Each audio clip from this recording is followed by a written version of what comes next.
Good afternoon বন্ধুরা। দেখো আজকে আমার লাঞ্চ রেডি হয়ে গেছে। আজকে লাঞ্চে দেখো আমি কি কি রেখেছি।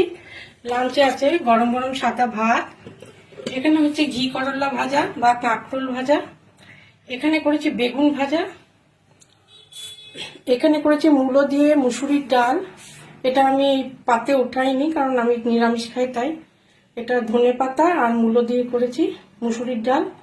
আর এর সঙ্গে বেগুন ভাজা করেছি খাওয়ার জন্য। আর এর সঙ্গে রেখেছি গন্ধরাজ লেবু, এর সঙ্গে রেখেছি পটল পোস্ত, এটা কালো জিরে ফোড়ন দিয়ে পোস্ত দিয়ে করেছি পটল পোস্ত, কাঁচা লঙ্কা দিয়েছি। এখানে করেছি কচুরলতি, এটা করেছি ছোলা দিয়ে কচুরলতি, নিরামিষ কচুরলতি করেছি।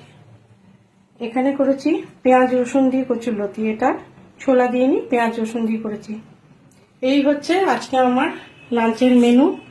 তোমরা কে কি লাঞ্চ করলে অবশ্যই ভিডিও দেখবো। আমার লাঞ্চ মেনু তোমাদের কেমন লাগলো অবশ্যই কমেন্ট করে জানিও। ভালো থেকো, সুস্থ থেকো। এই পর্যন্ত।